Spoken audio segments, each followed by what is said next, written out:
Fala galera, beleza? Bem-vindos ao Bora Mundo. Nós estamos a mais uma aula. É o seguinte, a gente vai falar sobre a revolta de 1905. Até porque antes da revolta de 1917, da Revolução, vão ter uma série de descontentamentos. Até porque, galera, é o seguinte, não vai acontecer guerra do nada, não vai acontecer revolução do nada. Geralmente acontece revoltas. Revoltas geralmente são situações menores que podem levar à situação de revolução, certo? Inclusive situações de guerra. Então, antes vai acontecer algumas situações tensas, e essas situações tensas, algumas delas são revoltas, principalmente na parte do operariado, dos trabalhadores. E vai ter a revolta de 1905, bem pertinho ali da Revolução Russa, certo? Vem comigo, vamos direto aos textos e fazer pontuações. Em 1904, devido à disputa imperialista por territórios na China, o governo russo entrou em guerra contra o governo japonês, com exércitos despreparados e uma frota obsoleta. Isso aqui, galera, para quem não sabe, exércitos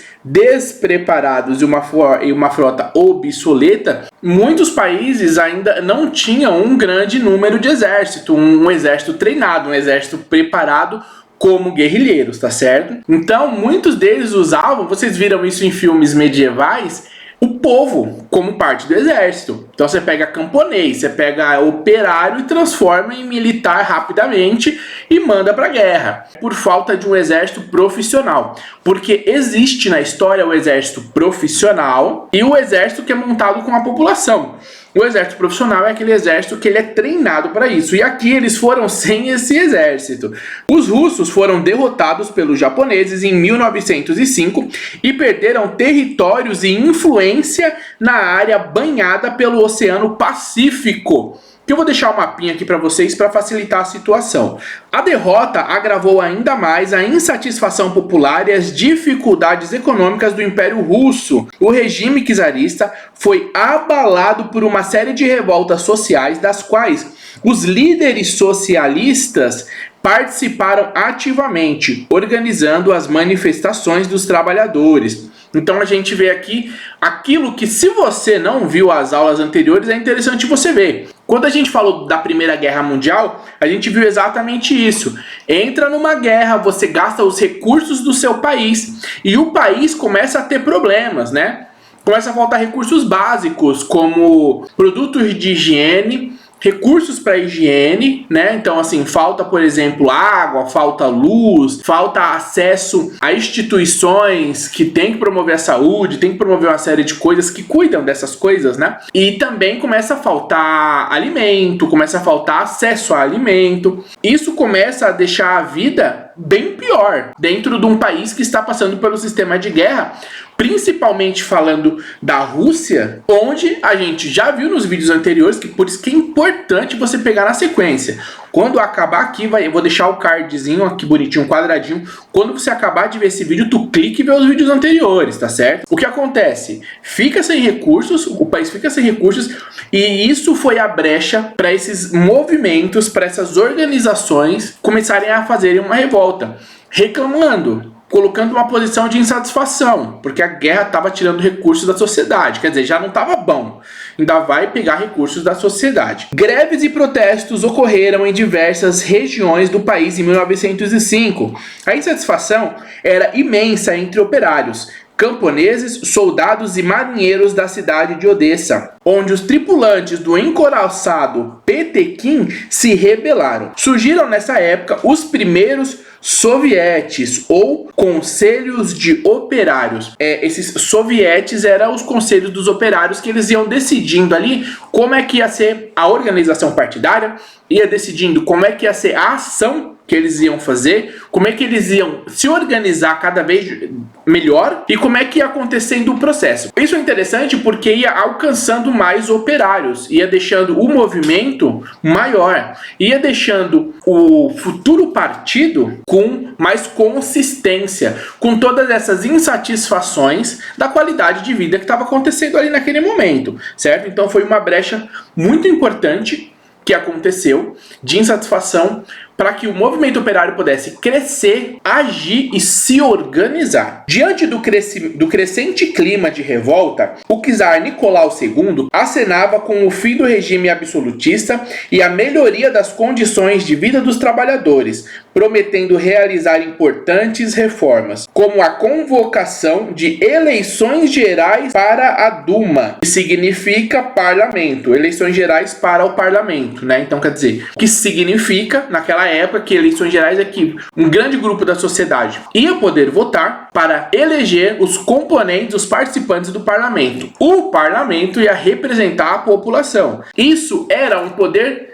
do absolutismo, lembra? Lá no absolutismo não tinha essa da população dar pitaco na política não, nem participar. Então o parlamento, ele estava sobre mandos do czar. O czar, então, para diminuir a revolta, para dar uma segurada na situação, falou: não, galera, ó, a gente vai fazer votações gerais para o parlamento, vamos mudar essa galera, você pode votar também. Foi começando a ter algumas propostas de mudanças para acalmar aquela situação. Com a convocação de eleições gerais para a Duma, que é o parlamento, para as convocações do parlamento, que se encarregaria de elaborar uma constituição para a Rússia, né? Então, meio que deu aquela esperança de, pô, a gente vai fazer uma constituição, nessa constituição o parlamento ali vai elaborar e o parlamento vai ter influência da sociedade também. Então, vamos pensar numa constituição que beneficia a sociedade de uma forma mais geral. Os grupos políticos reformistas ficaram satisfeitos com essas promessas. A Duma, lembra que a Duma é o parlamento, tá? Vai estar aqui. A Duma continuaria a ser dominada por industriais e proprietários de terras russos, o que lhes daria certa tranquilidade. Os reformistas temiam o caráter socialista da revolta dos trabalhadores, que ameaçava a propriedade privada, pregando a distribuição social da riqueza. Não se assusta, porque isso daqui é uma ideia comunista socialista clássica. Isso aqui é importante. O que eles queriam fazer? O que é a exploração do trabalho no capitalismo, como a gente já viu no vídeo anterior? É o seguinte: eu e meus parceiros criamos uma constituição da qual o pobre, o operário e o trabalhador não vão ter poder dentro da lei. Vai ter um poder mascarado, mas não vai ter. O poder da lei vai estar sobre o domínio e os mandos daqueles que têm poder econômico. Como a Rússia era muito rural ainda, imagina, o cara que era dono de muitos e muitos acres de terra, muitos espaços de terra, ele tinha poder. Por quê? Porque terra é poder. E de uma pessoa só, que é uma coisa impensável. Como uma pessoa só é capaz de ter tanto poder de domínio de terra? Muitas terras improdutivas, que não tinham produção nenhuma. E imagina o tanto de família que podia estar nessas terras produzindo e ajudando a economia do país. Mas essas terras não eram cedidas a essas famílias. E muitas vezes eles não queriam nem vender. E a maioria das situações, as pessoas não tinham como comprar. Só que isso mantinha o poder na mão de poucas pessoas. Essa questão aqui é que eles queriam, então, continuar com um sistema de poder para que eles continuassem a exploração, aonde eles fizessem um sistema de trabalho que eles pudessem ficar com um grande lucro, pagando uma miséria. Como a gente viu aqui, ó, eles tinham medo do caráter socialista. Como a gente está vendo, que era o quê? Principalmente, que ameaçava a propriedade privada, porque a ideia do socialismo é: você tem muitas terras e muita riqueza na sua mão que é de uma forma ilegal, não é distribuída. Por que ela é ilegal? Porque ela é produto de uma exploração. Ela devia ser distribuída. Você só tem esse poder de terra, você só tem esse monte de indústria porque você não pagou a quantidade justa para o trabalhador, para aquilo que ele produz para você. Funciona mais ou menos assim: um cara produz 15 mil para uma empresa, ele recebe 3 mil, tem mais os encargos, vamos colocar aí mais 3 mil de encargos, 6 mil, certo? Aí ficou 7 mil, 15 mil, 7 mil, 8, vamos colocar aí 8, 9 mil. O que vai acontecer com esse 8 mil? Parte vai para a distribuição de outras partes de manutenção, até porque tem cargos e tem posições que não são tão produtivas. Vamos, por exemplo, o segurança da empresa, ele não está produzindo diretamente, construindo bens, mas ele está oferecendo o serviço, então ele tem que ser pago. Então essa lucratividade vai ser distribuída entre várias coisas. Só que a margem que vai sobrar para a empresa é extremamente grande. Vai ser distribuído para a evolução da empresa, crescimento da empresa e tudo mais, fora os impostos. Só que sobra uma margem muito grande. Por isso, por exemplo, que uma pessoa que tem vários negócios, ela consegue comprar coisas muito caras. um iate, um puta de um carro, vários carros. Por quê? Porque ela não tá ganhando, ela não tá comprando isso com um salário, ela tá comprando isso com o dinheiro que ela pega sobrante de todos esses negócios dela. Então esse era o medo deles, de esse sistema quebrar de exploração.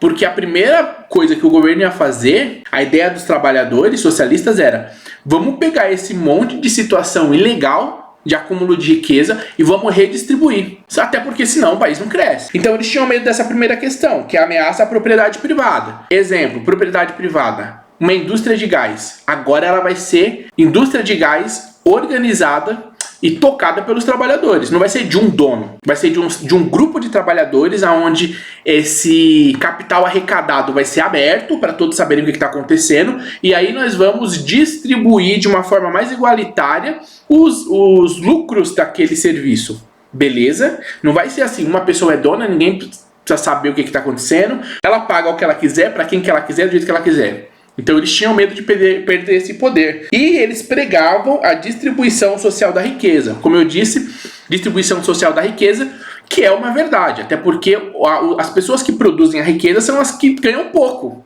As pessoas que trabalham na indústria, por exemplo, fazendo tênis, né? Desde a fábrica que recolhe os produtos, a fábrica que modela os produtos e trabalha os produtos, a fábrica que monta o tênis com esses produtos.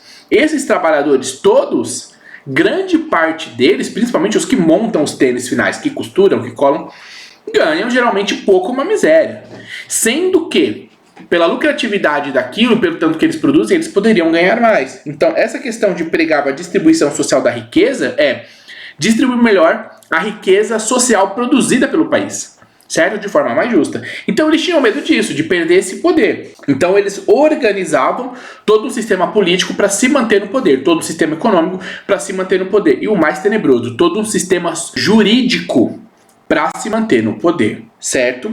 Vamos ao texto. E eu estou explicando para vocês entenderem como era o sistema e o porquê que eles tinham medo do sistema dos trabalhadores, dos operários. Como é que é esse sistema dos operários? E agora você entende como é que era essas duas dinâmicas de sistema de governo, beleza? A revolta de 1905 fracassou e os bolcheviques ficaram isolados. Lembra quem são os bolcheviques? Recuperando forças após controlar a revolta social, o czar abandonou as promessas liberais que havia feito. Quer dizer, controlou, tá tudo em casa, vamos voltar a fazer do jeito que a gente fazia antigamente. Entretanto, de acordo com Lenin, a derrota serviu para que os revolucionários avaliassem seus erros e suas fraquezas, preparando-se para superá-los. Então, quer dizer, a gente já vê aí de uma forma muito inteligente que um dos líderes, que vai ser o Lenin, junto com Trotsky, né, da Revolução Russa, eles entenderam como uma experiência. O que está acontecendo, o que nós estamos fazendo, como é que está funcionando, o que deu para fazer. Foi uma primeira experiência para depois acontecer uma melhor organização para então vir a Revolução Russa. É isso aí, espero que você tenha entendido, espero que você tenha gostado. O próximo texto nós vamos falar de 1905 até a Primeira Guerra Mundial, que é 1914. Então nós vamos entender qual foi a participação da Rússia e como a Primeira Guerra Mundial vai influenciar a Revolução da Rússia. Beleza? A Revolução Russa. É isso aí. Você assistiu até aqui? Você conseguiu estudar até aqui e entendeu? Se você conseguiu, para mim saber que você é um estudante de verdade, que você viu até o fim, escreve aqui nos comentários a revolta de 1905 na Rússia, para mim saber, para mim dar aquele joia que você foi até o fim. Tamo junto, valeu, vem ver os outros vídeos, não perde para você entender, compartilha. E compartilha lá no teu grupo da escola, no teu grupo da faculdade, pra galera estudar com essa explicação top legal. Tamo junto, valeu e até o próximo vídeo.